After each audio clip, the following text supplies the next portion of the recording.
জেলখানায় আমি 3টা বছরে যে ইবাদত আমার জীবনে করলাম, আমার মনে হয় সারা জীবনে হবে কিনা আল্লাহ জানে। কারণ 24 ঘন্টা তালা মারা, কোনো কাজ নেই, কাম নেই। আমি আর মাওলানা মামুনুল হক সাহেব পাশাপাশি রুমে 3টা বছর প্রায় একাধারে। ওনার আমল আছে, ডক্টর এলেমও আছে, আমলও আছে এবং এখলাস আছে। এই ছেলে, কথা না শুনে আন্দাজ নাড়াই থাকবে।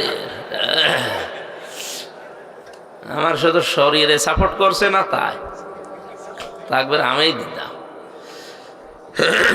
জ্বর এসেছে তো কণ্ঠ ভেঙে গেছে, আর আজকে জার্নি হয়ে গেছে, মানে একটা বেকার ঝামেলা ঘাড়ে নিয়ে সেই গায়ে বান্দাকে, হাতি বান্দা কোথায় সেখানে যে লালমনিরহাটে বেকার গেলাম আর চলে আসলাম।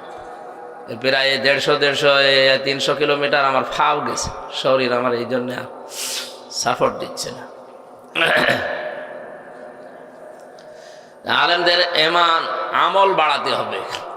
উনি রাতের বেলা যেভাবে তেলাওয়াত করতেন, হাফেজ, লোকটা ভালো হাফেজ, কোরআন প্রতিদিন নফল নামাজ তাহাজ্জুদ মিলে 5-6 পারা 7 পারা পর্যন্ত তেলাওয়াত নামাজে দাঁড়িয়ে করত, অথচ বয়স 50-এর উপরে, আর আমার 33।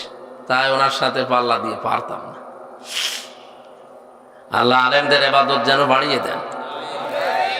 ইবাদতের ভেতরে যে স্বাদ মজা, ওইটা আসলে আমরা পাই না। কারণ অধিকাংশ আলেম আমরা যারা এখন কোরআনে আল্লাহ কি বলতে চেয়েছেন ওইটাই বুঝি না, বাকি তো দূরের কথা। তাছাড়া যারা কোরআন বুঝে, হযরতে আলী ছিলেন আলেম। কি ছিলেন? আনা মাদিনাতুল ইলমি ওয়া আলিয়্যুম বাবুহা। বিশ্বনবী বলেন আমি এলেমের শহর, আর ওই শহরের দরজা হয়েছে আমার আলী। এলেম ছিল, এই জন্য নামাজে দাঁড়ালে তীর লাগলেও তিনি টের পেতেন না। নামাজে দাঁড়িয়ে মনে করতেন আমি আল্লাহর সাথে কথা বলছি। আলেমদেরও এরকম হওয়া দরকার। চুয়াডাঙ্গায় আমি প্রথম হাফেজ হওয়ার পরে যেদিন তারাবি পড়ালাম, চুয়াডাঙ্গা শহরের পাশে ভালো আলেম ছিলেন উনি, পেছনে দাঁড়িয়ে আমার তেলাওয়াত ছিল সূরা ইউসুফের, আকালা নিসওয়াতুন ফিল মাদিনাতি ইমরাতুল আজিজি। এই আয়াতের পরবর্তীতে নামাজ শেষ করার পরে বলছে, হাফেজ সাহেব দরজা এখনো খুলিনি। দরজা খুলিনি মানে ইউসুফ নবীকে জামা ধরে টান দেওয়ার পরে উনি যে দৌড় দিয়েছিলেন, দরজার কাছে যাওয়ার পরে দরজা খুলেছে না, উনি দৌড় দেওয়ার সঙ্গে সঙ্গে দরজা খুলে গেছে না। তাফসিরে খাজেন মুফাসসির লিখেছেন, উনি যখন জুলাইখা টান দিয়েছে পেছন দিক থেকে, আল্লাহ পাক ফেরেশতা জিবরাইলকে সামনে এনে একটা চিঠি ধরেছিলেন। চিঠিটার ভেতরে লেখা ছিল, আমি তোমার মালিক বলছি তুমি কিন্তু জেনা করতে পারো না। আলাকাদ হাম্মাদ বিহি ওয়া হাম্মা বিহা। আল্লাহ পাক বলেন জুলাইখা যেভাবে রাজি হয়ে গিয়েছিল জেনা করার জন্য, ইউসুফ নবীও কিন্তু ঝুঁকে পড়েছিলেন। ঠিক আছে অর্থ? না না, আপনি আলেম, হুজুর তো কিছু বলেন না, আপনার দোষ না, আপনি তো লাইনের লোক না। তো এই যে হুজুর বসে আছে এত বড় পাগড়ি মাথায় দিয়ে, ঠিক আছে অর্থ? না না, অর্থ ঠিক না। আলাকাদ হাম্মাদ বিহি ওয়া হাম্মা বিহা, বাংলা অর্থ কিন্তু এইটাই দাঁড়ায়। জুলাইখা যেমন সব কাপড় চোপড় খুলে রাজি হয়েছে জেনা করার জন্য, ইউসুফ নবীও কিন্তু রাজি ছিলেন। কারণ মানুষের ভেতরে একটা চাহিদা আছে, উনি তো মানুষ না ফেরেশতা। এই হিসাবে বাংলা অর্থ যদি করি আমার ঈমান থাকবে, নবীর উপর একটা তহমত চলে যাচ্ছে। আল্লাহ পাক পরের শব্দে জানিয়েছেন, লাউলা আর বুরহানা রব্বি, যদি তার রব তাকে কিছু বুরহান দলিল প্রমাণ না দেখাতেন। তাফসিরে অনেকগুলো নাম এসেছে, তার ভেতরে একটা এই আল্লাহ পাক ফেরেশতা জিবরাইলকে একটা চিঠি দিয়ে সামনে দাঁড় করিয়েছিলেন। ফেরেশতা এসে বলে, দেখো এদিকে তাকাও। তোমারও মন ওদিকে ঝুঁকে গেছে, কারণ যেমন তেমন মহিলা না, কিসের পরিমণি আর কিসের ঐশ্বরিয়া। এটা বিশ্ব সুন্দরী ছিল ওই সময়। আমি হাদিসে পড়েছি তামাম দুনিয়ায় 4 জন মহিলাকে আল্লাহ সব চাইতে বেশি সৌন্দর্য দান করেছিলেন। তার ভেতরে জুলাইখা 3 নম্বরে। সবচাইতে বেশি সুন্দরী ছিলেন পৃথিবীতে আমাদের আদি মাতা হযরতে হাওয়া আলাইহিস সালাম। 2 নম্বরে ইব্রাহিম নবীর দ্বিতীয় প্রথম স্ত্রী হযরতে সারা। 3 নম্বরে জুলাইখা। 4 নম্বরে আমাদের নবী মুহাম্মদ রাসূলুল্লাহর ছোট মেয়ে ফাতিমাতুজ জোহরা রাদিয়াল্লাহু তাআলা আনহা। তামাম দুনিয়া এত সুন্দর করে আল্লাহর কাউকে বানাননি, কিয়ামত পর্যন্ত বানাবেন কিনা তাও জানি না। পুরুষের ভেতরে যে 2 জন মানুষের নাম আমরা জানি সবচাইতে সুন্দর ছিল, তার 1 নম্বরে আমাদের নবী মুহাম্মদ রাসূলুল্লাহ, 2 নম্বরে ছিলেন হযরত ইউসুফ। তাহলে পৃথিবীর শ্রেষ্ঠ সুন্দর সুন্দরী দাঁড়িয়ে আছে, যৌবনের চাহিদা আছে, সব কমপ্লিট, 10টা দরজায় তালা লাগানো। ইউসুফ নবী কিন্তু এই দৃশ্যটা দেখে সব কাপড় চোপড় খুলে যখন জুলাইখা দাঁড়িয়ে আছে কিনে ঝুঁকে পড়েছিলেন। আল্লাহ প্রথমবার এইটাই দিয়েছে, ওয়ালাকাদ হাম্মাত বিহি ওয়া হাম্মা বিহা। একটা বিহি দেওয়া আছে আর একটা বিহা দেওয়া আছে, একটা পুরুষ একটা মহিলা। মানুষ হিসাবে 2 জনেরই চাহিদা ছিল, কিন্তু ইউসুফ নবীকে আল্লাহ দলিল দেখিয়েছেন, এই জন্য তিনি সব কিছু বাদ দিয়ে দৌড় দিলেন। দরজার কাছে যখন যাচ্ছিলেন, মুফাসসির লিখেছেন ইউসুফ নবী ওই সময়ও কিন্তু ধারণা করে না যে দরজা খুলতে পারে, কারণ তিনি জানতেন যখনই আসেছি দরজাগুলো তালা লাগিয়েছে, 1টা 2টা না 10টা দরজায় তালা লাগানো। উনি আল্লাহর উপরে ভরসা করে গিয়েছেন, একেবারে দরজার কাছে যে দেখে না দরজা খোলে না। আল্লাহ পাক এইটাই জানিয়েছেন, আল্লাযীনা জাহাদু ফিনা লানাহদিয়ান্নাহুম সুবুলানা। এখানে কিন্তু সাবিল দেয়নি, আল্লাহ সবুল দিয়েছেন। কোন মানুষ যদি আল্লাহর পথে চেষ্টা করে চলার জন্য সিদ্ধান্ত নিয়ে, মহান আল্লাহ তাকে হেদায়েতের রাস্তা দেখাতে হাজারো দরজা খুলে দেন। আপনি শুধু দাঁড়িয়ে যাবেন। ইমানের উপরে এই কঠিন পরিস্থিতিতে, যৌবনের চরম মুহূর্তে, এত বড় পদস্খলন যেখানে হওয়ার কথা, টিকেছিলেন। আল্লাহ এইটা লক্ষ্য করেছিলেন যে এত কঠিন জায়গায় টিকে থাকা অত সহজ না, কারণ বানিয়েছে কে? ভেতরের অবস্থা জানে কে? এরপরে ইউসুফ নবী যে পরীক্ষায় পাশ করে দরজা পর্যন্ত এসেছে, আল্লাহ পাক বলেন এবার আমার কুদরত আমি দেখালাম।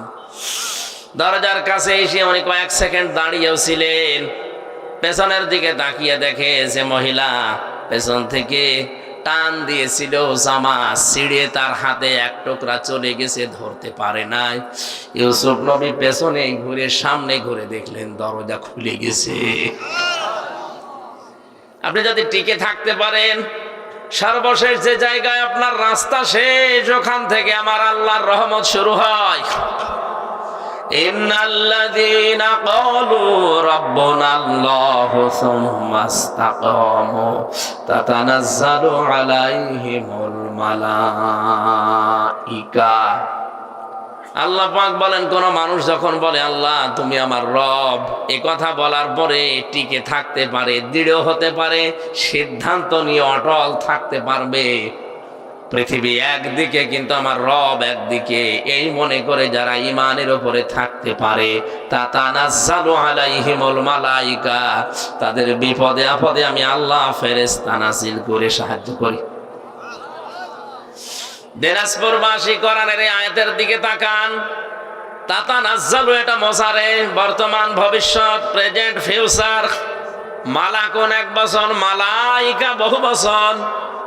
আল্লাহ কেন এই শব্দগুলো আয়াতের ভেতরে দিলেন? কিয়ামত পর্যন্ত যারা সত্যি আল্লাহকে রব বলে কঠিন পরিস্থিতিতেও টিকে থাকতে পারবে, আপনি নিরপেক্ষ দৃষ্টিতে শোনেন, আল্লাহর কসম এ কোরআনে কারীম আমার সামনে, আমি নিজে এই বাস্তবতা দেখে এসেছি। আল্লাহ যে ফেরেশতা নাযিল করে তাদেরকে সাহায্য করে, ফেরেশতা এসে কি বলে? আল্লাহ তাখাফু ওয়ালা তাহজানু, কোনো ভয় নেই, কোনো চিন্তা নেই। কিসের ভয়, কিসের চিন্তা?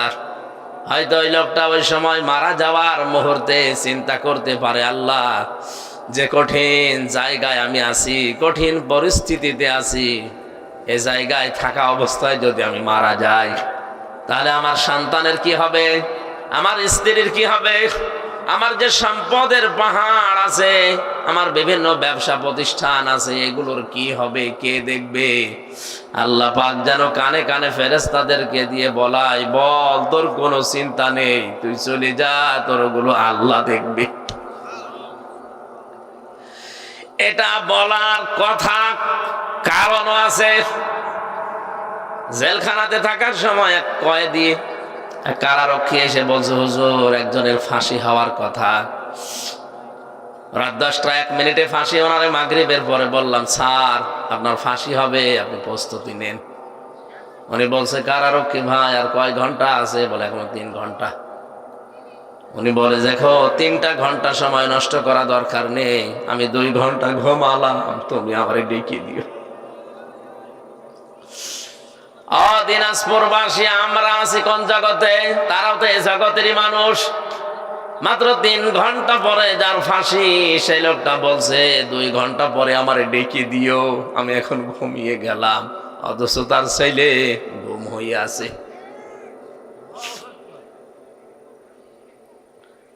বাংলাদেশে 10 জন যদি ম্যাগনেট থাকে, তার ভেতরে সে একজন। লক্ষ লক্ষ মানুষের কর্মসংস্থান তৈরি করেছে যে লোকটা, মাত্র আর 1টা ঘন্টা বাকি আছে, ওর ঘুম আসলো কি করে? কারারক্ষী আমারে কেঁদে কেঁদে এই কথাই বলছিল। ওর বাড়ি মানিকগঞ্জে, তোরা বালি না কি নাম যেন। বলছে, হুজুর এই দৃশ্য দেখে দেখলাম ঠিক লোকটা ঘুমিয়ে গেল, 2 ঘন্টা পরে ডেকে দিলাম। উনি উঠে গোসল করে, ওযু করে, এশার নামাজ পড়ে, নফল নামাজ পড়ে আমারে বলছে, এবার চলেন।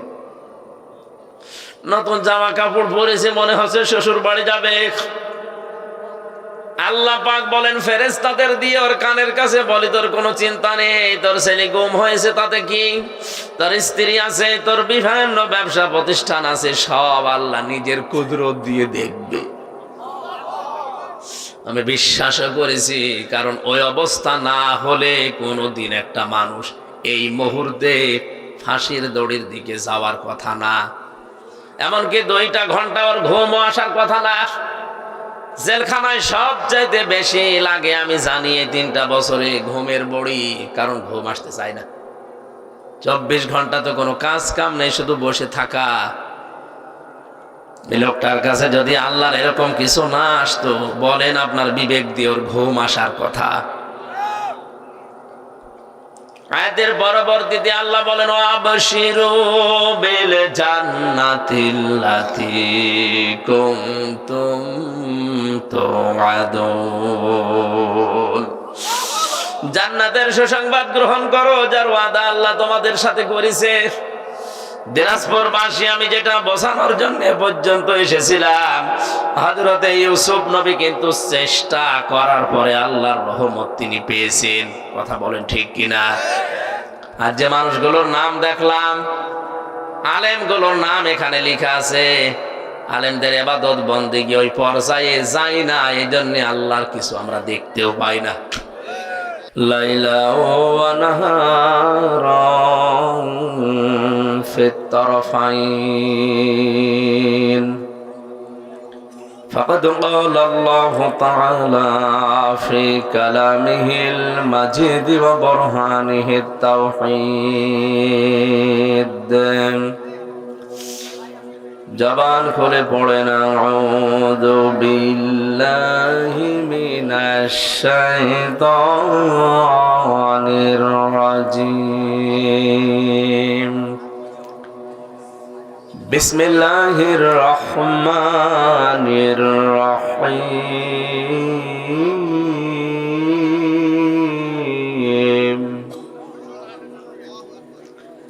وعباد الرحمن الذين يمشون على الأرض هونا وإذا خاطبهم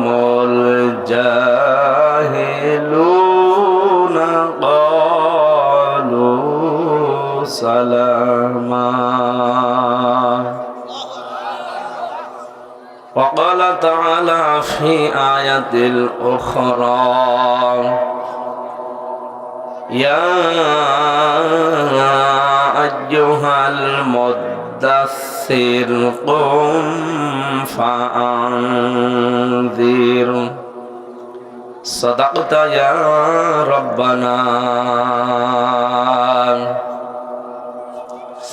عن أبي هريرة رضي الله تعالى عنه قال قال النبي صلى الله عليه وسلم اتقي دعوة المظلوم فإنها ليس بينه وبين الله حجاب. رواه مسلم. وقال تعالى في شان حبيبي وما زادهم إلا إيمانا وتسليما. اللهم صل على محمد وعلى آل محمد كما صليت على إبراهيم وعلى آل إبراهيم إنك حميد مجيد. কথা বলো কোন কারণে?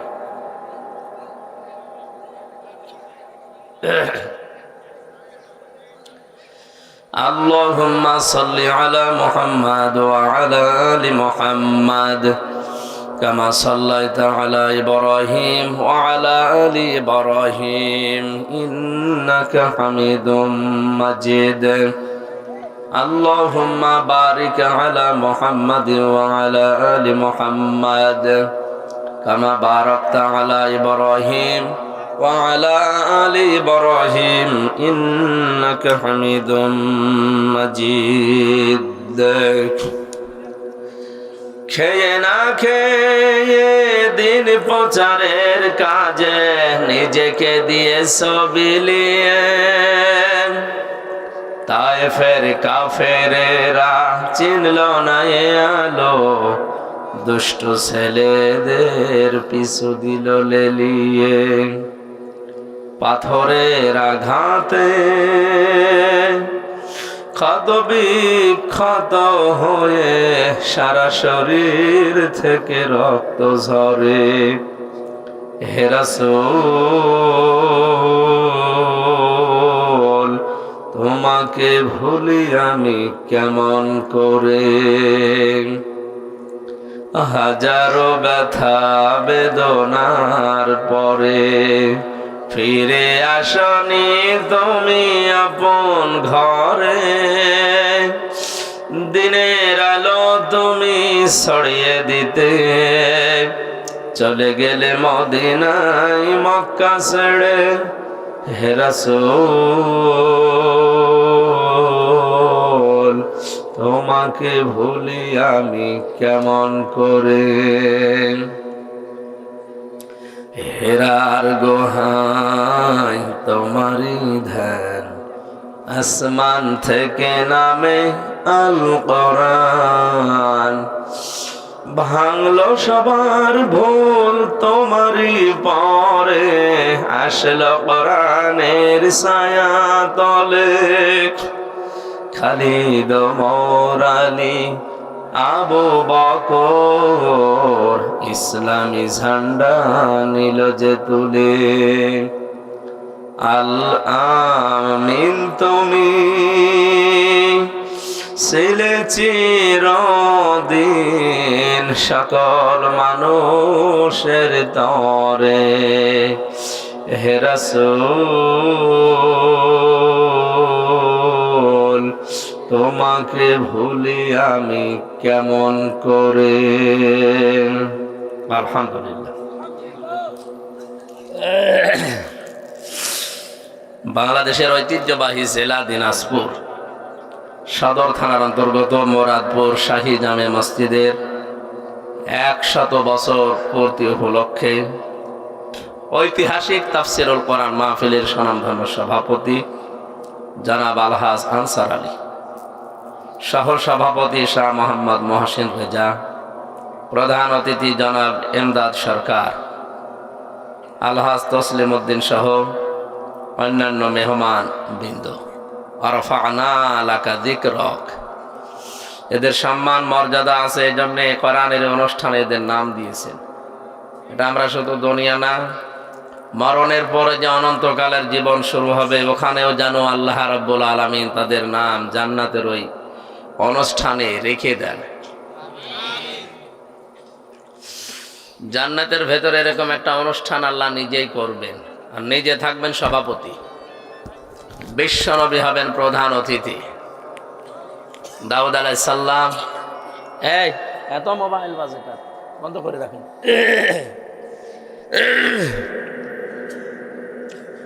দাউদ নবী আলাইহিস সালামকে আল্লাহ রাব্বুল আলামিন সূরা তাহা তেলাওয়াত করে অনুষ্ঠান উদ্বোধন করাবেন। যারা জান্নাত পাবে তারা থাকবে শ্রোতা। এই মাহফিলে যত মানুষের নাম পাচ্ছি, আমরা যারা এসেছি, জান্নাতে যদি জায়গা আমাদের নাও হয়, শ্রোতা হিসাবে যেন আল্লাহ একটু আমাদের জায়গা করে দেন, বলেন আমিন।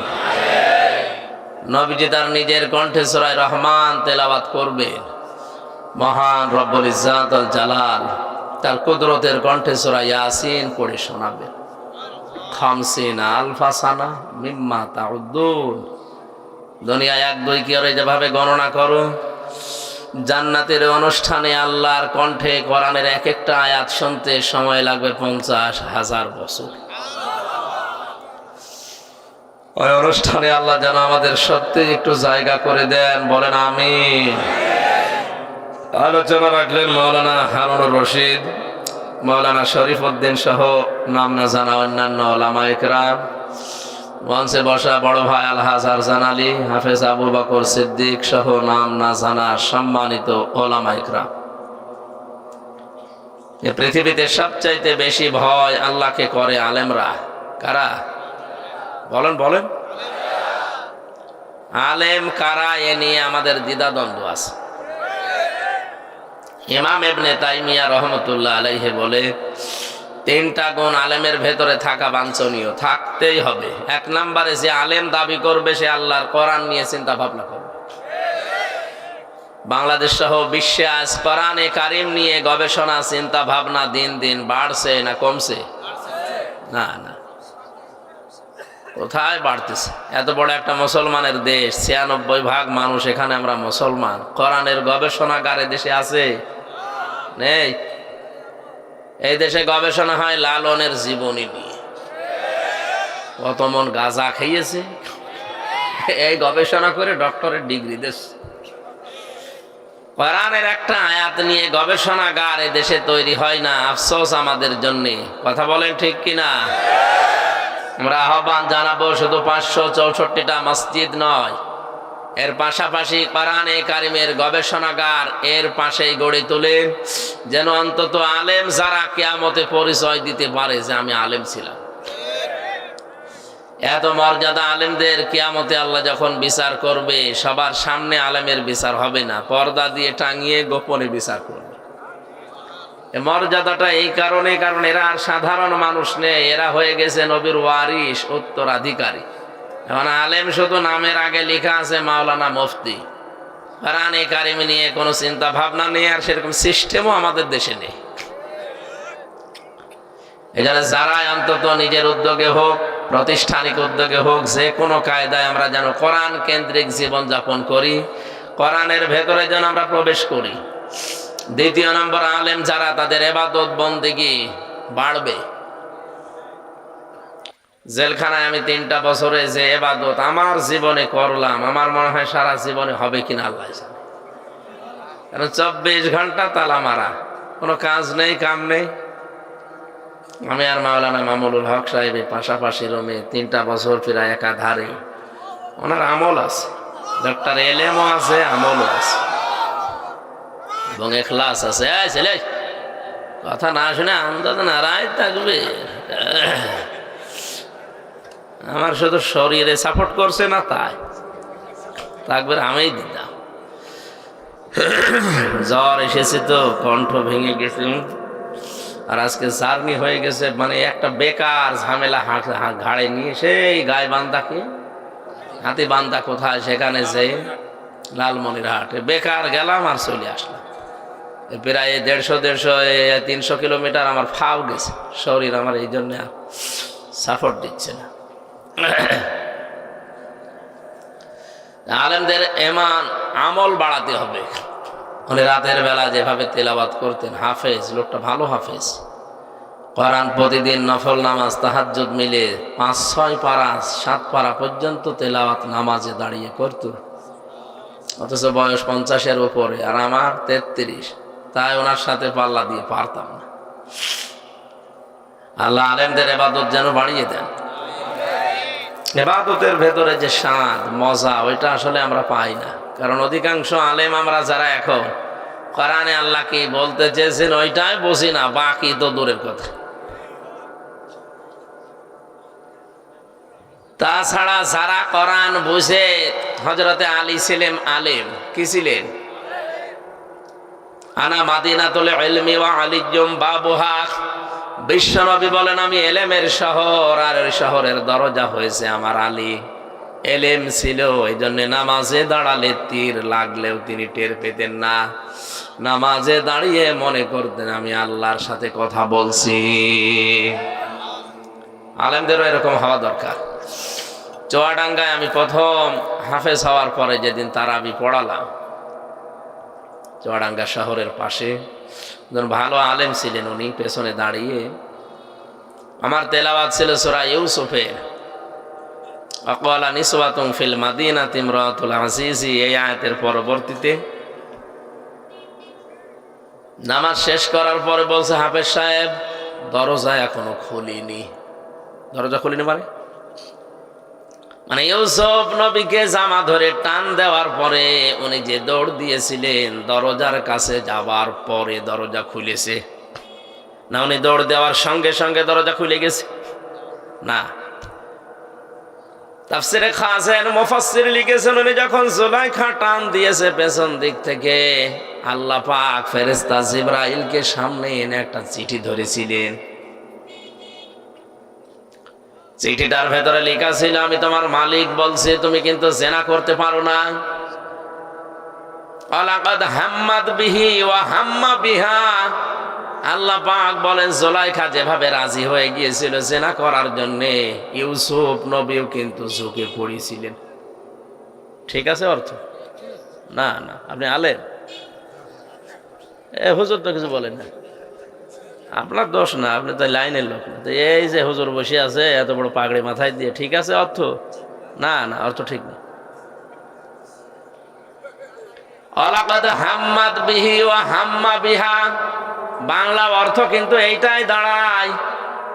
জুলাইখা যেমন সব কাপড় চোপড় খুলে রাজি হয়েছে জেনা করার জন্য, ইউসুফ নবীও কিন্তু রাজি ছিলেন, কারণ মানুষের ভেতরে একটা চাহিদা আছে, উনিও তো মানুষ না ফেরেশতা। এই হিসাবে বাংলা অর্থ যদি করি আমার ঈমান থাকবে, নবীর উপর একটা তহমত চলে যাচ্ছে।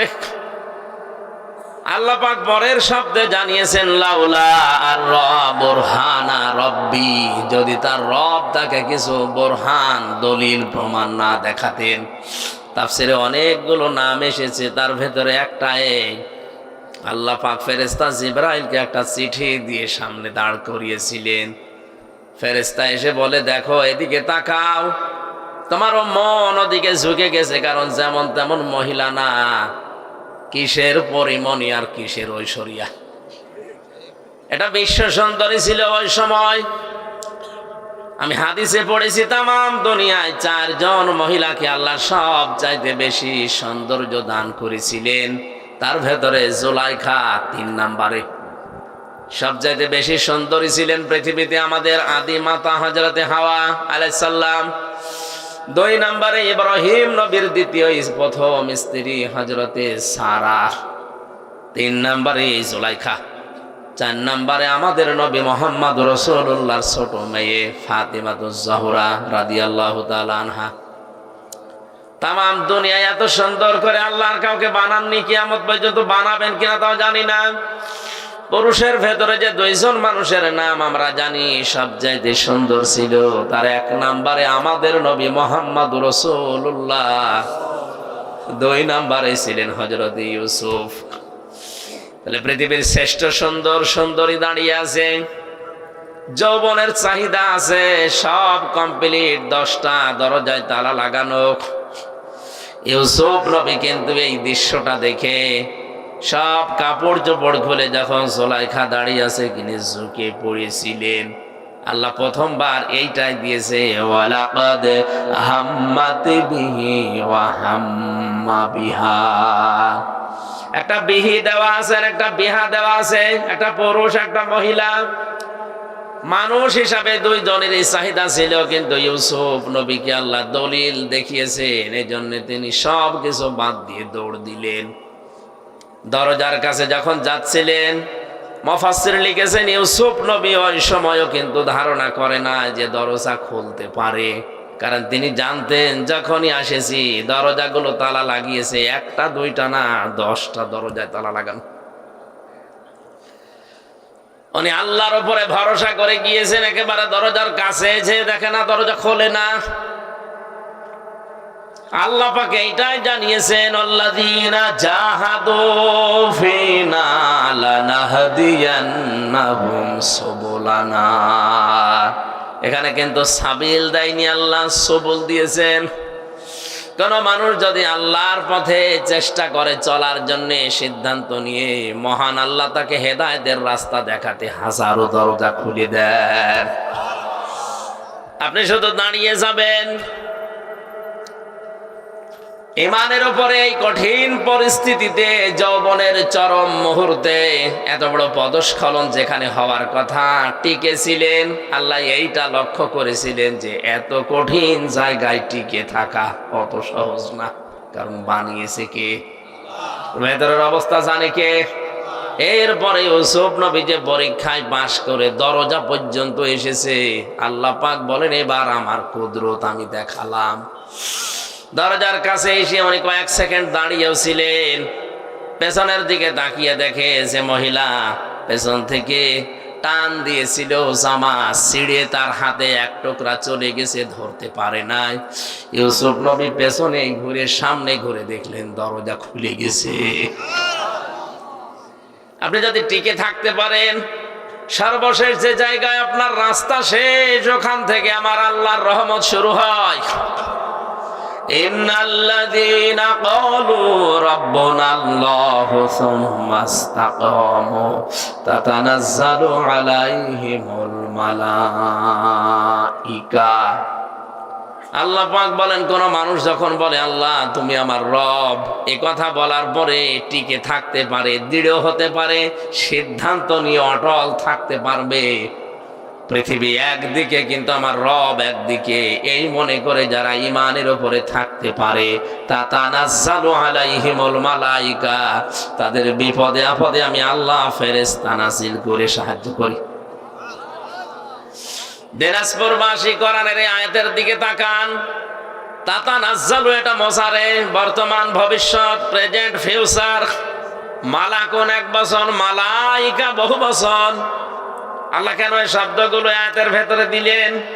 কিয়ামত পর্যন্ত যারা সত্যি আল্লাহকে রব বলে কঠিন পরিস্থিতিতেও টিকে থাকতে পারবে, আপনি নিরপেক্ষ দৃষ্টিতে শোনেন, আল্লাহর কসম এ কোরআনে কারীম আমার সামনে, আমি নিজে এই বাস্তবতা দেখে এসেছি।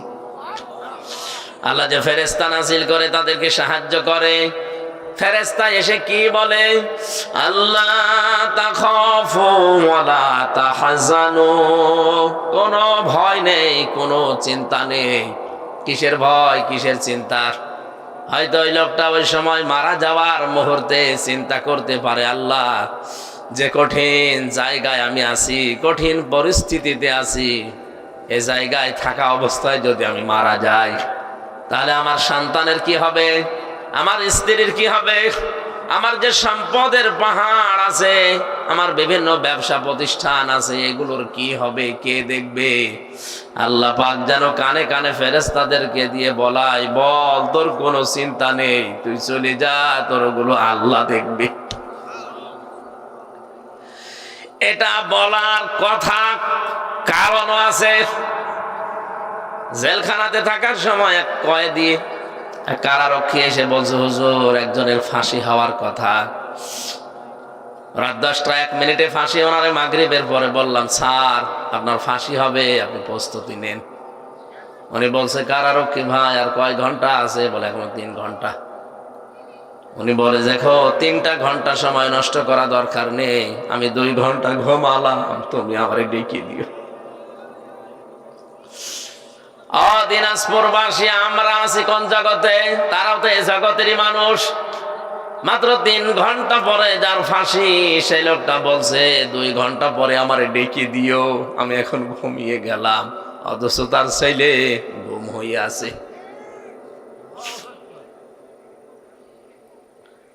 বাংলাদেশে 10 জন যদি ম্যাগনেট থাকে, তার ভেতরে সে একজন। লক্ষ লক্ষ মানুষের কর্মসংস্থান তৈরি করেছে যে লোকটা।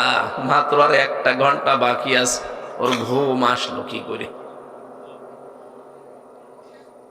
কারারক্ষী আমারে কেঁদে কেঁদে এই কথাই বলছিল। ওর বাড়ি মানিকগঞ্জে, তোরা বালি না কি নাম যেন। বলছে, হুজুর এই দৃশ্য দেখে দেখলাম ঠিক লোকটা ঘুমিয়ে গেল, 2 ঘন্টা পরে ডেকে দিলাম। উনি উঠে গোসল করে ওযু করে এশার নামাজ পড়ে, নফল নামাজ পড়ে আমারে বলছে, এবার চলেন। নতুন জামা কাপড় পরেছে, মনে হচ্ছে শ্বশুর বাড়ি যাবে। আল্লাহ পাক বলেন ফেরেশতাদের দিয়ে ওর কানের কাছে বলি, তোর কোনো চিন্তা নেই, তোর ছেলে গুম হয়েছে তাতে কি, তোর স্ত্রী আছে, তোর বিভিন্ন ব্যবসা প্রতিষ্ঠান আছে, সব আল্লাহ নিজের কুদরত দিয়ে দেখবে। আমি বিশ্বাস করেছি, কারণ ওই অবস্থা না হলে কোনোদিন একটা মানুষ এই মুহূর্তে ফাঁসির দড়ির দিকে যাওয়ার কথা না। এমনকি 2টা ঘন্টা ওর ঘুমও আসার কথা না। জেলখানায় সবচাইতে বেশি লাগে আমি জানি এই 3টা বছরে ঘুমের বড়ি, কারণ ঘুম আসতে চায় না। 24 ঘন্টা তো কোনো কাজ কাম নেই, শুধু বসে থাকা। এই লোকটার কাছে যদি আল্লাহর এরকম কিছু না আসতো, বলেন আপনার বিবেক দিয়ে ওর ঘুম আসার কথা?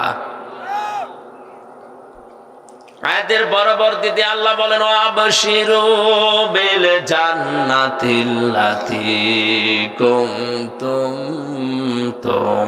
তুআদুন। জান্নাতের সুসংবাদ গ্রহণ করো, যার ওয়াদা আল্লাহ তোমাদের সাথে করেছে। দিনাজপুরবাসী, আমি যেটা বোঝানোর জন্য পর্যন্ত এসেছিলাম, হযরতে ইউসুফ নবী কিন্তু চেষ্টা করার পরে আল্লাহর রহমত তিনি পেয়েছেন। কথা বলেন ঠিক কিনা? আর যে মানুষগুলোর নাম দেখলাম, আলেমগুলোর নাম এখানে লেখা আছে, আলেমদের ইবাদত বন্দেগী ওই পর্যায়ে যায় না, এই জন্য আল্লাহর কিছু আমরা দেখতেও পাই না। 3 নম্বরে আলেম বলা হয় তাদেরকে, যে মানুষগুলো আল্লাহর নিষিদ্ধ কাজ থেকে সুযোগ থাকার পরেও বিরত থাকে। এটা আজ অনেক সাধারণ মানুষ না, আলেমদের ভেতরে এটা আমাদের নেই। সুযোগ না পেয়েই ছাড়ে না, সুযোগ পেলে তো আল্লাহর রাস্তায় চালায় না। এটা আলেমের বৈশিষ্ট্য না। আর সুযোগ আছে সব ওকে, পরিবেশ কিন্তু না, আপনি যাবেন না, এইটাই তো আলেম। এদেরকে বলা হয় হক্কানি আলেম, যারা কোরআন নিয়ে গবেষণা করে, আল্লাহর ইবাদতে মনোনিবেশ করে, আল্লাহর নিষিদ্ধ কাজ সুযোগ থাকার পর ছেড়ে দেয়। এই 3টা গুণ যাদের আছে, এরা কি? আরো জোরে বলেন। এরা সাধারণ ভাবে আলেম, কিন্তু হক্কানি আলেম না। হক্কানি আলেম বলা হয় তাদেরকে, যাদের 3টা জায়গায় পাওয়া যায়।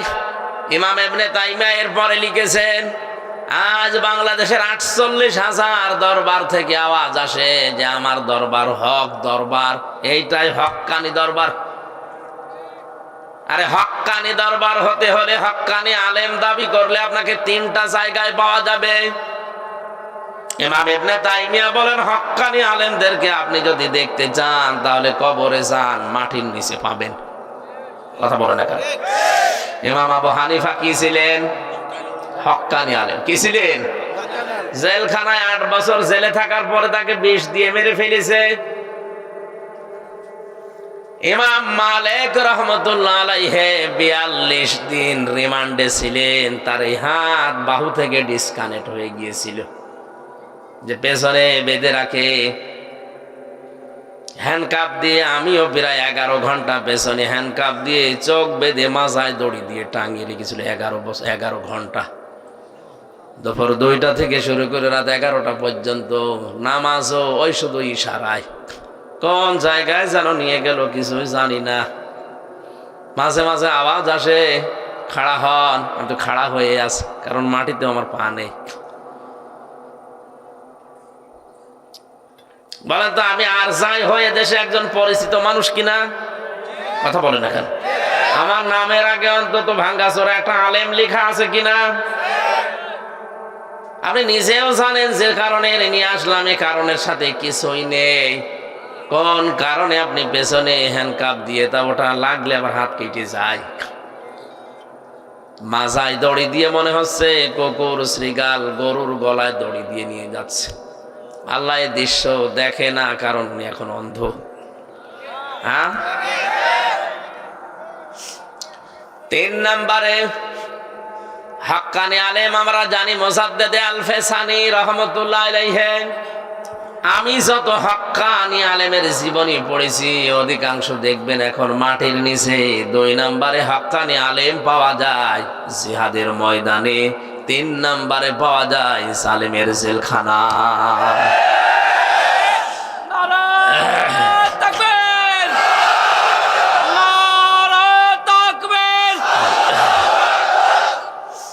আমরা হক্কানি আলেম খোঁজার জন্য বিভিন্ন দরবারে যাই, গাছতলায় যাই, আস্তানায় যাই। কে বলেছে একটা অন্যায় দেখে যে লোকটা প্রতিবাদ না করে চুপ করে থাকে, নবীজির ভাষায় ওই লোকটা বোবা শয়তান। আরো আসতে বলেন। এদেশে আমার যতটুকু ধারণা, কারো লাগতো না অন্যায় শুরু হলে 48,000 পীর যদি একবারে প্রেস ক্লাবের সামনে গিয়ে বলতে এটা চলতে দেব না, জীবন দেব, এটা চলতে দেব না, কোনো অন্যায় দেশে প্রমোট করতে পারতো না। এত বেশি বেশি খাবার খায়, শুধু ভড়ি ভড়ি ছাড়া কিছুই পাওয়া যাচ্ছে না। এত বড় বড় ভড়ি হয়, আমার তো মনে হয় উকুন মারা যাবে। মহিলারা ওদেরকে দেখে লজ্জা পায়। আল্লাহ, ছেলেমেয়ে হয় আমাদের আর পেট হয় এর। কি পেট দাও, আখেরই পেট বানিয়েছে। যাই হোক, এই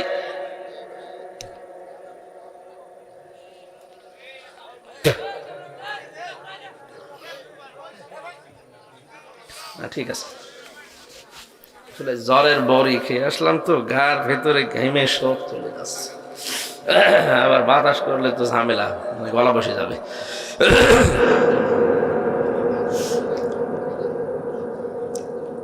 কোরআন নাজিল হওয়ার পর দিন থেকে আজকের এই দিন পর্যন্ত যত মানুষ কোরআন শুনেছে, শুনবে, এই শ্রোতা আল্লাহর ভাষায় 3 প্রকার। কয় প্রকার? এখানে যারা বসে আছেন আপনি মেলান তো কোন প্রকারে আছেন? আল্লাহ পাক বলেন 1 নম্বরে শ্রোতা কোরআনের তারা হবে। ওয়াকালাল্লাযীনা কাফারু লা তাসমাউ লিহাযাল কুরআনি ওয়ালগাউ ফীহি লাআল্লাকুম। সূরা হামিম সেজদা 24 নম্বর পারা 18 নম্বর পৃষ্ঠার 10 নম্বর লাইনে 26 নম্বর আয়াত। এটা আল্লাহ পাক বলেন, হে নবী, কাফেরেরা কোরআন শুনবে না, শুনতেও দেবে না। যেখানে আয়োজন হবে ওরা হট্টগোল করে, গন্ডগোল করে, বিশৃঙ্খলা সৃষ্টি করে বন্ধ করে দেবে। আর ওরা মনে মনে মানুষকে বলবে কোনো চিন্তা নেই, বন্ধ করো, গালেব হওয়া যাবে। যদি বিজয়ী হতে চাও তাহলে কোরআনের আলোচনা বন্ধ করো, কোরআনের তাফসীর যেখানে হয় ওটা বন্ধ করে দাও, তাহলে বিজয়ী হবে তোমরা। এই সিদ্ধান্ত কাফেরদের। কাদের? আরো জোরে বলেন, কাদের? কোরআনে কারিমের অনুষ্ঠানগুলো আজ বাংলার বিভিন্ন প্রান্তে যারা বিভিন্ন সোতানাতা ওসিলা দিয়ে বন্ধ করে দিচ্ছেন, আল্লাহর কসম আপনিও কাফের। আপনার নামের আগে যতই মুসলমান লেখা থাক, আর আপনার ওই যে কাঁটা আছে আগা, মনে করছেন আগা কাটা, আমি মুসলমান না। আগা কেটে দিলে মানুষ মুসলমান হয়, তাহলে ছাগল কি ছাগল মুসলমান না? আপনি তো মুসলমান ঠিক ওই ধরনের ছাগলের মতো। তাহলে কোরআনের প্রথম শ্রোতাই হচ্ছে কাফেরেরা। কোরআন শুনলে বাধা দিত। এখন যদি বলেন না, ও হাজী সাহেবের নামের আগে মোহাম্মদ লেখা আছে, আরে ভাই ও হজ করে এসেছে কাবা শরীফ থেকে, আর কাবার সভাপতি ছিল আবু জেহেল। ও তো শুধু একবার হজ করে চলে এসেছে, আর ওই ঘরের সভাপতি ছিল। কোরআনের শ্রোতা 2 নম্বরে তারা ওরা শুনতেও আসে, বিশ্বাসও করে। আমির হামজা বানিয়ে বলবে না, আল্লাহর কথাই বলবে, শোনেও মন দিয়ে। ওয়াইদা কিলা লাহুম তাআলাউ ইলা মা আনজালাল্লাহু ওয়া ইলার রাসূলি রাআইতাল মুনাফিকিনা ইয়াসুদ্দুনা আনকা সুদুদা। সূরা নিসা 5 নাম্বার পারা 7 নাম্বার পৃষ্ঠার 1 নাম্বার লাইনের 61 নাম্বার আয়াত। এটা ফি জিলালিল কোরআন তাফসিরে আছে। হে নবী, যখন ওদেরকে বলবেন আসো আল্লাহর বিধানের দিকে, রাসূলের আদর্শের দিকে, রাআইতাল মুনাফিকিনা, আপনি দেখবেন মুনাফিক যারা, ওরা শুনতে এসেছিল, বিশ্বাসও করছিল, কিন্তু যখন দেখবে যে এগুলো তো আমাদের বাস্তবের সাথে মেলে না, কারণ আমরা যে রাস্তায় হাঁটি সে রাস্তায় এগুলো মিলছে না, তখন আস্তে করে পেছন দিক থেকে তারা কেটে পড়বে। এগুলো নির্ভেজাল টাটকা মুনাফিক। মোনাজাতের আগে দেখেন কোনটা ওঠে না, তাহলে একেবারে ওঠাউঠি করার দরকার নেই। আমি গুণ বললাম। 3 নম্বরে কোরআনের শ্রোতা তারা,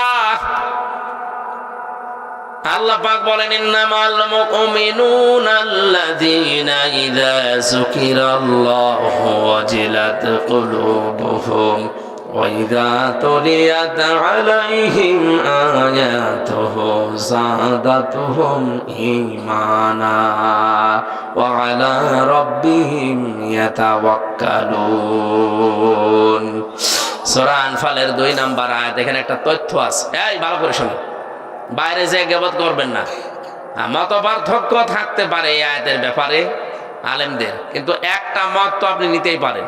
একটু ভালো করে শুনবেন। এটা যদি বুঝে আপনি আমল করতে পারেন, আমার যতটুকু কোরআনের উপরে বিশ্বাস আছে, বাস্তবতায় আমি যা দেখছি, এদেশের হাজারো দরবার এমনি বন্ধ হয়ে যাবে। একটু মিলান তো। আল্লাহ বলেন কোরআনের শ্রোতা 3 নম্বরে তারা, যাদের সামনে আল্লাহর আয়াত পড়লে ওদের অন্তরাত্মা কেঁপে ওঠে, ওদের কলবে কাঁপ ধরে। কোথায়? বলেন বলেন।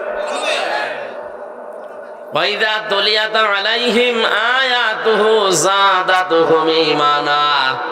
আরে মানুষগুলোর সামনে কোরআনে কারীম তেলাওয়াত করলে যখন ওরা বোঝে, অনুধাবন করে, উপলব্ধি করতে পারে, তখন ওদের ঈমান যা আছে আরো বেড়ে যায়। কোরআনের আলোচনা ঈমান বাড়ে ঈমানদারের। কার? আরো জোরে বলেন। এ কোরআন নবীজি আবু জেহেলের সামনেও পড়েছিলেন, আবু বকরের সামনেও পড়েছিলেন। 2টার নামের আগে কি আছে? আবু। বলেন বলেন। এক আবু জেহেল কোরআন শোনার পরে ওর শয়তানি বেড়েছে, আর এক আবু বকর কোরআন শোনার পরে ওনার শয়তানি না, ওনার ঈমান বেড়ে গেছে। এখানে যদি আবু বকরের মতো মন নিয়ে বসেন, মাস্ট বি আপনার ঈমান বাড়বে। এই গ্যারান্টি আল্লাহর। যাদাতুহুম ঈমানা, আপনার ঈমান বাড়বে। কিন্তু আবু জাহেলের মন নিয়ে যদি কেউ বসে, ওর ঈমান না, ওর শয়তানি বাড়বে।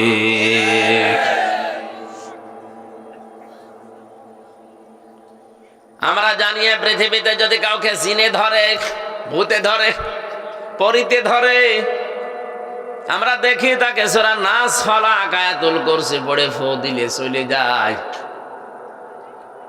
অথচ যে মানুষ কোরআনের দিকে তাকায় না, ওকে আমার আল্লাহ শয়তান বলে ঘোষণা দিয়েছেন, অমাইয়াশু আন যিকিরির রহমানি নুকাইয়িদ লাহু শাইতানান ফাহুয়া লাহু করিন।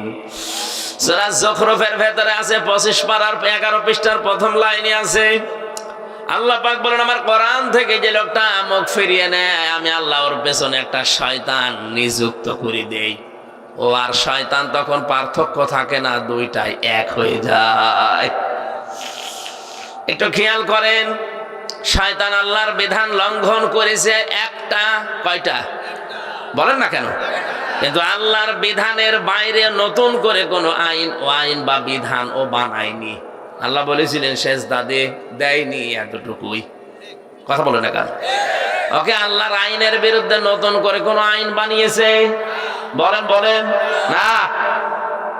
ওর দোষ ছিল একটা, যে মানে নাই আল্লাহর একটা বিধান, এই জন্য আল্লাহকে মারদুদ, শয়তান, রাজিম কত কিছু বলে জান্নাত থেকে দূর করে দিয়েছে। দুইটা জিনিস থেকেও বঞ্চিত, কোনোদিনও ক্ষমা পাবে না, কোনোদিন জান্নাত পাবে না। একটা বিধান শুধু মানে নাই, নতুন করে কোনো কিছু ওই বিধানের বাইরে তৈরি করতে যাবে, করে নাই। কিন্তু যে মানুষ আল্লাহর শ্রেষ্ঠ সৃষ্টি দাবি করার পরে আল্লাহর আইন মানে না, আল্লাহর এগেনস্টে নতুন করে আইন বানিয়ে পরিবার সমাজ রাষ্ট্র চালাতে চায়, এটা তো শয়তানের দাদা। জিন শয়তান আয়াতুল কুরসি নাস ফালাক পড়লে চলে যায়। আর এরকম শয়তান যারা আছে এদেরকে পুরা কোরআন পড়িয়ে ফু দেবেন। সুতরাং আল্লাহর আইনের বিরুদ্ধে যারা আইন বানাচ্ছেন, আল্লাহর কোরআনের এগেনস্টে যারা নতুন নতুন নিয়ম নীতি বানিয়ে দুনিয়ার মানুষকে শান্তি দিতে চান, শান্তি আপনি দিতে পারবেন না, আর অশান্তির দাবানাল চলবে। এর একটা প্রমাণ এই শরীফ থেকে শরীফা। আপনি হাতে টের পাচ্ছেন না কোথায় যাচ্ছে এটা? সকালবেলা একটা লোক বললো আমি শরীফ, বিকালে বলছে না আমার শরীফা মনে হচ্ছে। আপনার মনে হোক, এ পর্যন্ত থাকলেও তো ছিল। এটা যদি রাষ্ট্রীয়ভাবে আপনি কায়েম করে ফেলতে পারেন সংসদে, হাইকোর্টে যদি এটা পাশ হয়ে যায়, কি হবে বুঝতে পারছেন? ও বিকাল বেলা বলবে আমি তো শরীফা, আমার এই মহিলা হোস্টেলে সিট দেন। কি কথা বলেন? দেওয়া লাগবে। আপনি যদি বলেন না দেব না, আপনার এগেনস্টে মামলা হবে। এখন যে মহিলা হোস্টেলে আপনার মেয়ে আছে, আপনার বোন আছে, আপনার ফুফু আছে, ও যতই শরীফা দাবি করুক না কেন, মাল তো শরীফ, মাল শরীফ না। ওরে যদি ওখানে থাকতে দেন, ও ঠিক থাকবে? একজন প্রশ্ন করছে, হুজুর যুবক যুবতী এক জায়গায় থাকা জায়েজ আছে কিনা? জায়েজ আছে, কিন্তু থাকবেন কি করে? আপনি তো থাকবেন না, থাকবে? যুবক যুবতী এক জায়গায় ঘুমানো জায়েজ আছে কিনা ফতোয়া দেন। ফতোয়া দেব কি? আপনি কি ঘুমাবেন? আপনি ঘুমাবেন? আপনি শরীফ থেকে শরীফা হয়ে মহিলা হোস্টেলে সিট নিয়ে আপনি ঘুমাবেন? পরবর্তী প্রজন্ম যা আসবে সব জারজ আসবে, সূক্ষ্ম ষড়যন্ত্র করে আমাদেরকে লূত আলাইহিস সালামের জামানার ওই জাতির মতো বানাতে অনেকে চেষ্টা চালাচ্ছে। এই সমকামিতারও বলছে না এটা হিজরা। কে বলেছে হিজরা? হিজরা এটা শারীরিক সমস্যা। আর এই সমকামিতা যারা প্রমোট করছেন, এটা কিন্তু আপনার মানসিক সমস্যা। মানসিক বিকৃতি করে ফেলেছেন আপনি। আল্লাহর বিধানের বাইরে নতুন করে বিধান চালু করতে চাচ্ছেন, তার সৃষ্টিকে আপনি পাল্টিয়ে দিতে চাচ্ছেন। অনেকে আজ বিভিন্ন জায়গায় দেখা যাচ্ছে ডাক্তার দিয়ে, অনেক মেয়ে পর্যন্ত সার্জারি করে নিজের শরীরের গঠন পাল্টিয়ে, কোন কায়দায় যেন লজ্জার স্থান পাল্টিয়ে ওরা ছেলে হওয়ার চেষ্টায় আছে। পারবেন না, কিয়ামতের আগে এটা সম্ভব না। কেন সম্ভব না বলেন তো? সূরা আলে ইমরানের 6 নম্বর আয়াতে আল্লাহ দলিল দিচ্ছেন, ওয়াল্লাযী ইউসাউবিরুকুম ফিল আরহামি কাইফা ইয়াশা লা ইলাহা ইল্লা হুয়াল আজিজুল হাকীম। আধুনিক যে তাফসীর গুলো পাওয়া যায় দেখবেন ওখানে আছে তিনি সে আল্লাহ যিনি মায়ের রেহেমের ভেতরে তোমাদের আকৃতি তৈরি করেন। তাহলে আকৃতি বানানো, এই গঠন বানানোর দায়িত্ব কার? আরো জোরে বলেন কার? কোরআনে কারীম প্রমাণ দিচ্ছে ফালিয়ানজুরিল ইনসানু মিম্মা খুলিকা মিম্মা দাফিক ইয়াখরুজু মিন বাইনিস সুলবি ওয়াত তারাইব। সূরা তারিকের ভেতরে আছে আল্লাহ পাক বলেন মানুষকে নজর করে দেখে না যে কি জিনিস দিয়ে তারে বানালাম। বাবার স্ফলিঙ্গ দিয়ে দ্রুত গতিতে বের হয়ে যাওয়া এক ফোঁটা নাপাক পানি দিয়ে ওর জন্মের উৎস। এটা শরীর থেকে বের হলে শরীর নাপাক হয়ে যায়, গোসল ফরজ হয়ে যায়। পৃথিবীর কোন মার্কেটে দোকানে যার 4 আনাও দাম নেই আছে? কেউ ফিরে দিলেও নেবে? বলে না কেন? এটা বের হওয়ার সঙ্গে সঙ্গে মায়ের রেহেমের ভেতরে যখন যায়, বিজ্ঞান এখন প্রমাণ করছে এক একটা ফোঁটার ভেতরে কম পক্ষে 40,000 মানুষ বানানোর ক্ষমতা আছে। বাবার স্ফলিঙ্গ থেকে মায়ের রেহেম পর্যন্ত যেতেছে, জরায়ুর সাথে ধাক্কা লেগে দেওয়ালের সাথে তাল লেগে অনেকে পুড়ি মারা যায়। ওই রেহেম পর্যন্ত পৌঁছাতে পারে হয়তো 1টা 2টা 5টা 7টা 13টা পর্যন্ত বাচ্চা এই দুনিয়ায় ক্যালিফোর্নিয়া একজনের হয়েছে। আমি যেহেতু একজন, তাহলে আমি ওই 40 লাখের ভেতরে মাত্র একজন।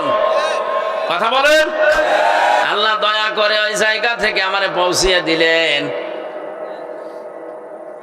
বিজ্ঞান এখন দেখতে পাচ্ছে গবেষণা করে এই বীর্যটা যাবার পরে বাবার এই নাপাক বীর্য দিয়ে আল্লাহ 4টা জিনিস তৈরি করে, চুল, রগ, হাড় আর পর্দা। কয়টা? বলেন বলেন। মায়ের রেহেমের ভেতরে যে নাপাক পানির থলি আছে এইটা দিয়ে আল্লাহ আরো 4টা জিনিস বানায়, রক্ত, গোশত, চর্বি আর চামড়া। 4 8টা জিনিস যখন এক হয়, আল্লাহ পাক বলেন আমার বান্দা আর বান্দি বানাতে আমি আল্লাহ 5টা জিনিস আমার রব নামের খাতিরে দান করি। ওয়াজআলা লাকুমুস সামআ ওয়াল আবসারা ওয়াল আফইদা ইলা আখির আয়াত। সূরা নাহাল 14 নম্বর পারার 14 নম্বর পৃষ্ঠার 14 নম্বর লাইনের 78 নম্বর আয়াতের মাঝে আছে আমি আল্লাহ শ্রবণ শক্তি, দর্শন শক্তি, বাক শক্তি, আকেল শক্তি আর ঘ্রাণ শক্তি, এই 5টা আমার রব নামের কারণে দান করি। দিনাজপুর বসে মগজ যদি থাকে মাথায়, চিন্তা করেন আল্লাহ যদি ওই সময় একটাও কম দিত আপনি হতেন কিন্তু অপূর্ণাঙ্গ। দর্শন শক্তি যদি আল্লাহ না দিত আপনি কানা হয়ে দুনিয়ায় আসতেন। কথা বলেন না কেন? অনেক কানা দুনিয়ায় আসে না? আপনি যদি কানা হতেন তখন বুঝতেন কি ঠেলা। কুমিল্লায় একবার খাবার খাচ্ছিলাম, পাশে দেখে এক অন্ধ, বিদ্যুৎ চলে গেল, আমরা হাওমাও করছি কোথায়, তাড়াতাড়ি জেনারেটর চালু করেন, কারেন্ট কোথায় গেল, আলো নেই। মাত্র 2 মিনিটের ভেতর ওনাদের জেনারেটরও নষ্ট, আলোর ব্যবস্থা করতে পারে নাই। অন্ধ আমার হাত চেপে ধরে বলছে হুজুর মাত্র 2 মিনিট কারেন্ট চলে গেছে, আপনি চিল্লাচ্ছে, অথচ আজ 42 বছর আমার জীবনে কারেন্ট নেই। 2 মিনিটের ভেতরে যদি আপনি এত চিল্লা পাল্লা করেন, আমি 42 বছরে তো আমার কান্নাকাটি করার দরকার কি? যে আল্লাহ হারিয়েছি আমি ছাড়া দুনিয়ায় কেউ জানে না। আপনি একটু চিন্তা করেন যারা অন্ধ, উনি ওই দিন একটা তথ্য বলেছিলেন হুজুর আপনারা যারা চোখওয়ালা মানুষ স্বপ্ন দেখেন, কিন্তু আমরা যারা অন্ধ তারা স্বপ্ন দেখি কিন্তু কিছু দেখতে পাই না, শুধু আওয়াজ শুনি। কত বড় নিয়ামত এই দর্শন শক্তি আল্লাহ পেটের ভেতরে আপনাকে দিয়েছেন। আল্লাহ পাক বলেন এই 8 5 13টা যখন এক হয়ে যায় তখন ওর আকৃতি তৈরি করার জন্য ফেরেশতারা আমাকে 40 দিন পরে যেটা পাল্টায় আমারে জিজ্ঞাসা করে এটা করব কি, এর ছেলে বানাবো না মেয়ে বানাবো। ইয়াখলুকু মা ইয়াশাউ ইয়াহাবু লিমান ইয়াশাউ ইনাসা ويهب لمن يشاء الذكور সূরা সূরা 49 নম্বর আয়াতে আছে আল্লাহ পাক বলেন তিনি সৃষ্টি করেন যেভাবে ইচ্ছা, কাউকে মেয়ে কাউকে ছেলে। এই যে কাউকে মেয়ে কাউকে ছেলে, সিদ্ধান্ত আসে কার থেকে? বলেন বলেন। আল্লাহ সিদ্ধান্ত নিয়ে লোকটাকে বানিয়েছে পুরুষ ছেলে। এটা যে এখন বলে না আল্লাহর আইন আমার ভালো লাগছে না, আমি মেয়ে হয়ে যাব, ও আল্লাহর চাইতে বেশি বোঝে। সুতরাং পাগলামি যারা করছেন আপনারা থামেন। আপনারা কোন উদ্দেশ্যে করছেন কেউ ধরতে না পারলো, আলেমরা ধরে ফেলেছে। জাতিকে আপনারা আল্লাহর গজবে ফেলার জন্য চেষ্টায় আছেন। লূত নবীর জামানায় এই গোনাটা চালু হওয়ার কারণে আল্লাহ তাদেরকে ধ্বংসই শুধু করেননি, ওই জায়গাটা ডেড সি, মৃত সাগর বানিয়ে দিয়েছে জর্ডানে। এখনো পৃথিবীর ইতিহাসে আছে না নেই? ওখানে কোনো কিছু ডোবে না, সব বেশি থাকে। আপনি নিজে দেখে আসেন। এই গজবে যদি বাংলাদেশেও গ্রাস করে আর চালু হয়ে যায়, আল্লাহর কসম এই সমকামিতার কারণে বাংলাদেশটা আল্লাহ ডুবিয়ে দিতে পারে। এমনিতে ডোবার ভেতরে আছি আমরা। কক্সবাজারের যে বিশাল সমুদ্র, আমার মনে হয় 50 হাত উঁচু হয়ে যদি একবারে পানি আসে, দেশটা আর খুঁজে পাওয়া যাবে না। আপনি কার ভরসায় কাজ করেন? একটু ভয় আসে না মনের ভেতরে?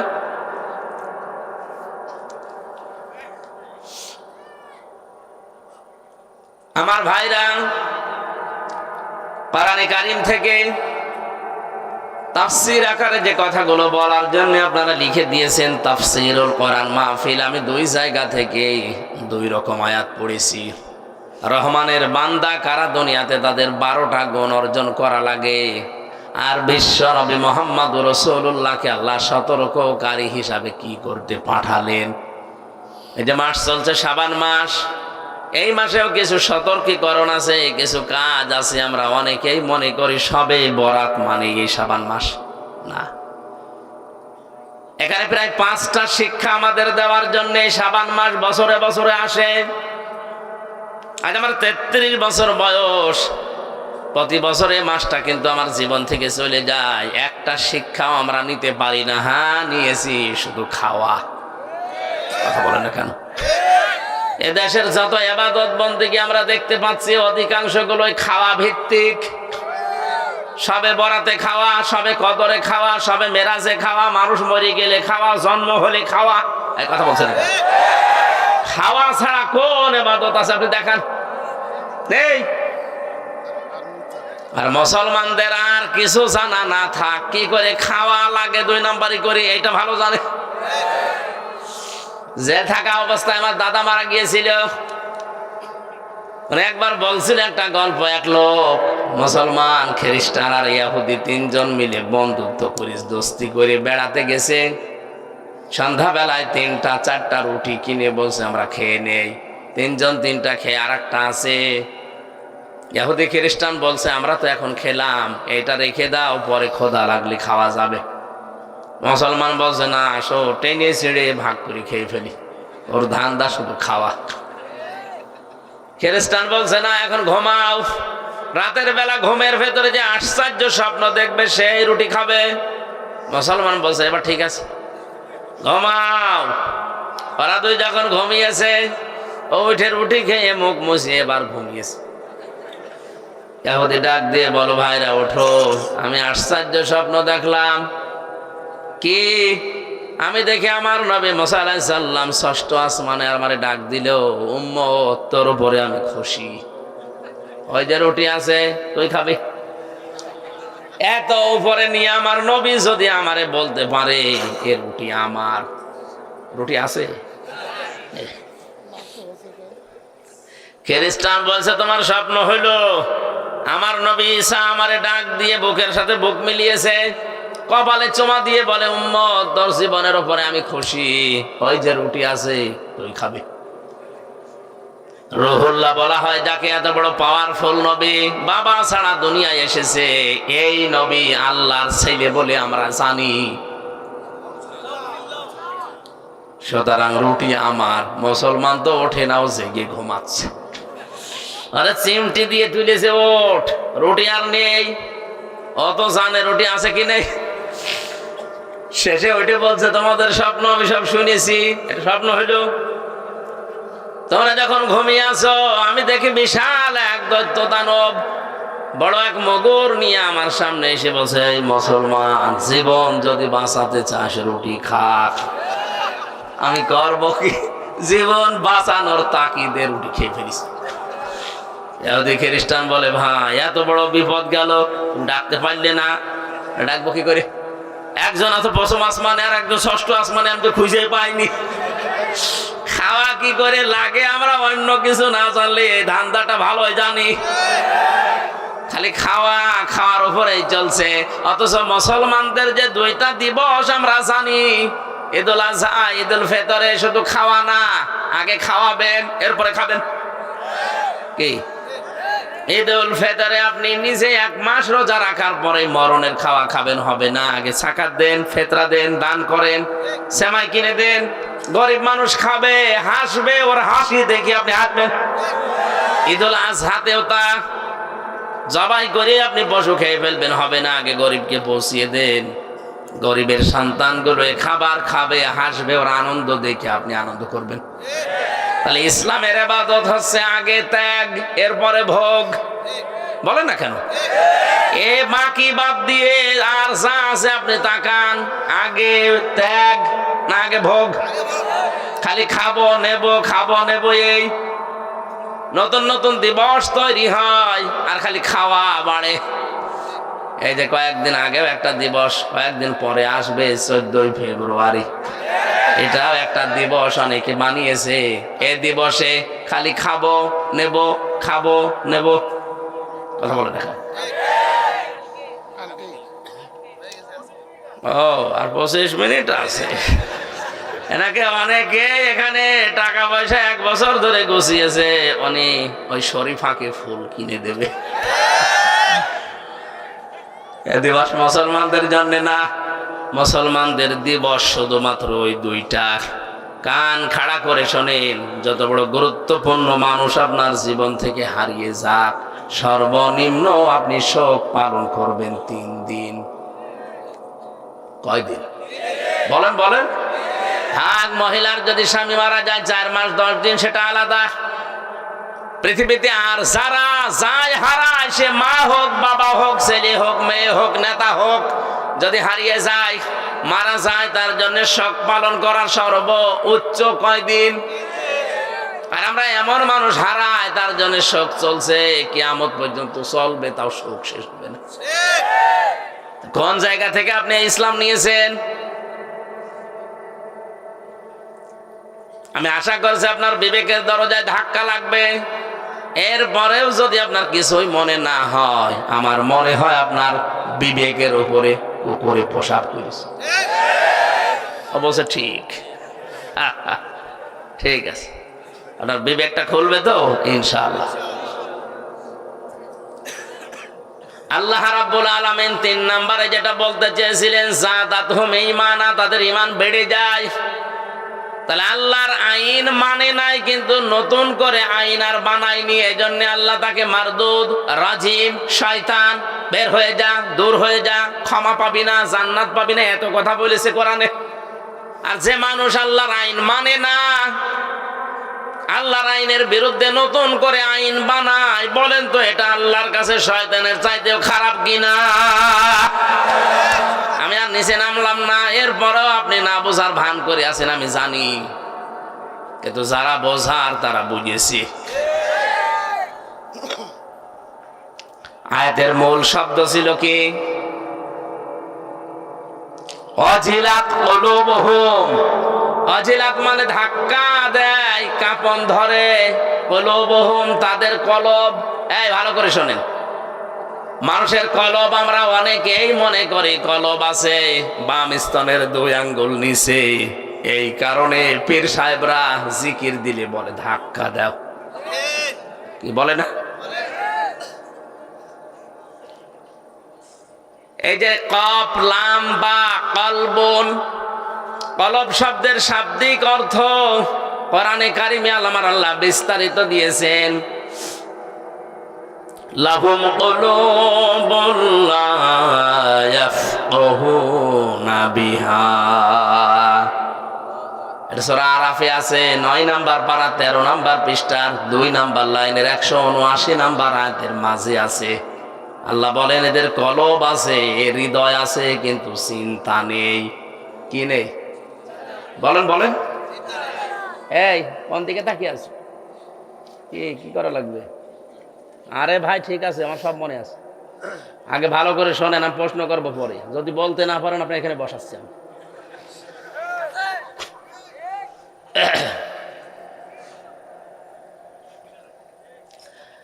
খেয়াল করে শোনেন, অনেক বেদাত এই দেশ থেকে বিদায় হবে আয়াতটা বুঝলে। আল্লাহ বলেন তাদের কলব আছে, হৃদয় আছে, কিন্তু কোনো চিন্তা নেই, তারা বোঝে না। তাহলে কলবের কাজে আয়াত দ্বারা প্রমাণ কি? চিন্তা করা, বোঝা, কি করা? বলেন বলেন। আমরা যেটা বলেছি বাম স্তনের ২ আঙ্গুল নিচে এটা আছে, এখানে যদি আপনি ধাক্কা দেন তাহলে পরিষ্কার হবে, আপনি ভালো হয়ে যাবেন। হাদিস বলা হয় এখান থেকে দলিল দিয়ে, আলা ইন্না ফিল জাসাদি মুদগাতুন ইদা সালুহাত সালুহাল জাসাদু ওয়া ইদা ফাসাদাত ফাসাদাল জাসাদু আলা ওয়া হিয়াল কলব। নবীজি বলেন সাবধান, জেনে রাখো প্রতিটি মানুষের শরীরের ভেতরে একটা গোস্তের টুকরা আছে। আমি আলেমদেরকে বলছি আলা ইন্না ফিল জাসাদি, নবীজি কিন্তু আলা ইন্না ফিল সদরি দেয়নি, দিয়েছে যে বুকের ভেতরে। আলা ইন্না ফিস সিররি, মাথার ভেতরে। কোন জায়গার নাম নবীজি নির্ধারিত করেননি, বলেছে এই মানব শরীরের ভেতরে। মাথা কি শরীরের অংশ না? বুকটা শরীরের অংশ না? কথা বলেন। আমার ৩.৫ হাত বডি শরীরের অংশ, তাহলে এর ভেতরে কোন জায়গায় আছে যে গোস্তের টুকরাটা ভালো হলে মানুষ ভালো হয়ে যায়, খারাপ হলে মানুষ খারাপ হয়ে যায়? আলা জেনে রাখো ওয়াহিয়াল কলব, ওই গোস্তের টুকরার নাম হচ্ছে কলব। নাম কি? তাহলে নবীর হাদিস থেকে, আল্লাহর আয়াত থেকে কি বোঝা গেল? এটা আমার কোন জায়গায় আছে নবীজি নির্ধারিত করে বলেন না যে মাথায় আছে, বুকে আছে, পেটে আছে। না, এটা বলেননি। আপনি হাদিসের ব্যাখ্যা পড়েন, পাবেন না। উনি বলেছে শরীরের ভেতরে। এখন যে শব্দটা নবীজি দিলেন আলা ইন্না ফিল জাসাদে মুদগাতুন, কি দিয়েছেন? মুদগা কাকে বলা হয়? বিজ্ঞান এখন কম্পিউটার দিয়ে দেখিয়ে দিচ্ছে যে মুদগা তৈরি হতে 3টা জিনিস লাগে। কয়টা? মানুষের এই যে রেহেমের ভেতরে যে 40 দিনে পাল্টায়, এটার নাম প্রথমে হয় আলাক, জমাট বাঁধা রক্ত, ঝুলন্ত যোগ, মাটির নির্যাস। বাকি 40 দিনে যেটা হয়ে যায় তার নাম মুদগা। কি? মুদগা হওয়ার জন্য শর্ত 3টা। 1 নম্বরে ওর ভেতরে রক্ত থাকা লাগবে, 2 নম্বরে ওর ভেতরে চর্বি থাকা লাগবে, 3 নম্বরে রাবারের উপরে দাঁত দিয়ে কামড় দিলে যেভাবে দোড়া কাটা ভাগ বসে যায়, ওর ভেতরে ওরকম দাগ দেখা যাবে। আমি এখানে সভাপতি সেক্রেটারি যারা আছি, মুরব্বী মানুষ, এমনি মরে যাবে, তারপরও বলছি আপনারা যদি মাথা ফাটিয়ে এই জায়গায় কলয় যে মগজটা বের করে নিয়ে আসি, আর বাম স্তনের এই জায়গা থেকে যদি কেটে গোস্তটা নিয়ে আসি, আপনাদের কাছে আমার প্রশ্ন, এবার বলেন তো কম্পিউটারের সাথে, নবীর হাদিসের সাথে, কোরআনের আয়াতের সাথে মিলছে কোনটা? আপনি মগজের ভেতরে দেখবেন দোড়া কাটা ভাব আছে, ওর ভেতরে রক্ত আছে, ওর ভেতরে চর্বি আছে। এক কথা বলছেন না? শুধু এইটাই না, মাথার ভেতরে 36টা জিনিস দেওয়া আছে। এর সামনে যেটা ফ্রন্টাল লব, অক্সিপিটাল লব, চিন্তা করা। আল্লাহর নবীর ভাষায় এটা যদি খারাপ হয়ে যায় মানুষ খারাপ হয়। এবার আপনার বিবেক দিয়ে বলেন, মানুষ কি চিন্তা করে বুক দিয়ে না মাথা দিয়ে? বলেন বলেন। সবগুলোই তো মিলছে এই জায়গায়। হ্যাঁ, যদিও আলেমদের মতভেদ আছে এটা নিয়ে, কিন্তু মিলছে তো আমি দেখছি এই জায়গায়। তা আপনি যে বললেন বাম স্তনের 2 আঙ্গুল নিচে ধাক্কা মার, ওটা পরিষ্কার হবে, জিনিস তো ওখানে নেই, বুক ব্যথা হবে। আর আমার মনে হয় বাম স্তনের 2 আঙ্গুল নিচে যে গোস্তের টুকরা ওইটা পরিষ্কার হলে মানুষ ভালো হয় না, মানুষ ভালো হয় যখন এইটা পরিষ্কার হয়।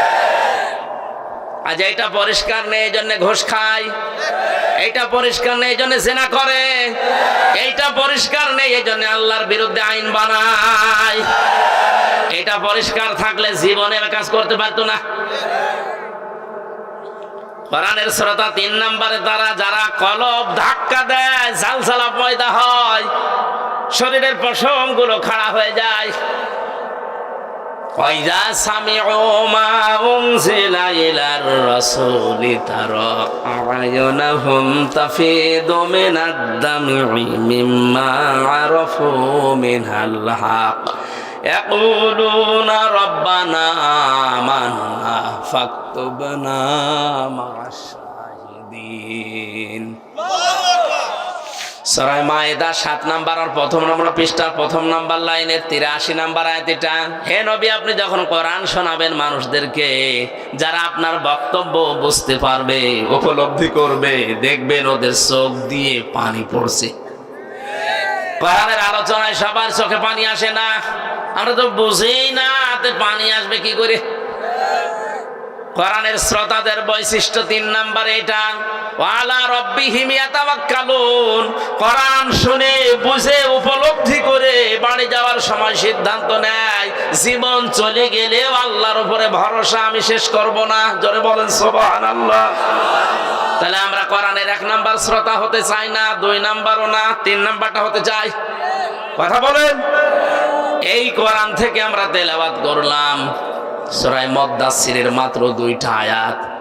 জবান খুলে তাফসীর আকারে শোনার জন্য আল্লাহর কালাম পড়েন। আউযু বিল্লাহি মিনাশ শাইতানির বিসমিল্লাহির রহমানির রহিম।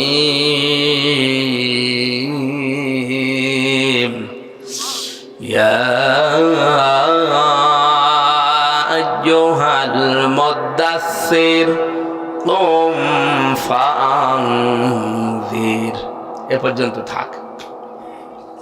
সূরা মুদ্দাসসির 56টা আয়াত আছে, 2টা রুকু আছে, মাত্র 2টা আয়াত পড়েছি। মক্কায় নাজিল হয়েছে এটা। কোন আয়াত থেকে কেউ যদি কথা শুনতে চায় 5টা বিষয় খেয়াল করা লাগে। তার শুদ্ধ তেলাওয়াত, মাতৃভাষায় অর্থ, ঐতিহাসিক প্রেক্ষাপট, বাস্তব ব্যাখ্যা আর মূল শিক্ষা নিয়ে বাড়ি যাওয়া। কয়টা? তাফসীরে ফি জিলালিল কোরআনের ভূমিকায় 5টা লেখা আছে। যে কোনো আয়াত থেকে কথা তাফসীর শুনতে হলে প্রথমে তেলাওয়াত করবেন শুদ্ধভাবে। আমরা অন্তত যতটুকু চেষ্টা করি পড়েছি। মাতৃভাষায় অর্থ হচ্ছে, হে বস্ত্র আবৃত ব্যক্তি, দাঁড়ান, মানুষদেরকে সতর্ক বাণী শোনান। ঐতিহাসিক প্রেক্ষাপটের ভেতরে পেয়েছি বিশ্বনবী সর্বপ্রথম 5টা আয়াত পেয়েছিলেন 40 বছর বয়সে। কয়টা? এখান থেকে একটা শিক্ষা আছে, জ্ঞানী মানুষ যারা আছেন তারা খেয়াল করেন। ফেরেশতা জিবরাইল এসে সর্বপ্রথম তাকে বলেছিলেন ইকরা ইকরা ইকরা। মানে 3 বার বলেছিলেন মা আনা বিকারি, আমি পড়তে পারি না। বলেছিলেন না? বলেন বলেন। কেন বললেন? 3 বার ওনাকে বুকে চাপ দিয়েই বলেছে পড়ো। উনি বলছেন আমি পড়তে পারি না। কেন পড়তে পারেন না? 4র্থবার যখন বললেন ইকরা বিসমি রাব্বিকাল্লাযী খালাক, নবীজি কিন্তু তখন পড়া আরম্ভ করেছিলেন। প্রশ্ন করলেন জিবরাইল, এতক্ষণ পর্যন্ত কেন তুমি এ কথা আমারে বললে না যে পড়া লাগবে কার নামে? তুমি খালি প্রথম থেকেই বলছো পড়ো পড়ো। তো কি পড়বো? কার নামে পড়বো? যখনই বললেন রবের নামে পড়ো, আমি পড়া আরম্ভ করেছি। শুধু আরম্ভ করিনি, 5টা আয়াত তোমার সাথে পড়েছি। এখান থেকে উম্মতদেরকে শিক্ষা দিতে চাইলেন, পৃথিবীর উম্মতেরা পড়তে বললেই পড়া যাবে না, পড়া দেখা লাগবে ওটা রবের নামে পড়া হচ্ছে কিনা। আজ আমাদের সিলেবাস গুলোর দিকে তাকান তো, রবের নামে পড়া আছে। আরো যেগুলো ছিল তুলে দিয়ে এমন এমন দৃশ্য যেখানে দিয়ে দিয়েছে আপনার একবারও কি চিন্তা আসে না বিশ্বনবী নবুয়ত পাওয়ার প্রথম নাম্বারে শিক্ষা দিলেন উম্মতেরা পড়া পড়লেই হবে না, রবের নামে পড়তে হবে। রবের নামে না পড়লে মানুষ যে শিক্ষিত হয় কিন্তু জানোয়ার হয়, তার প্রমাণ আমি নিজে দেখেছি। এ চোখে দেখলাম একজন ওযু করছে, 5.5 বছর 6 বছরের ছেলে পায়ে পানি ঢেলে দিচ্ছে ছাত্র।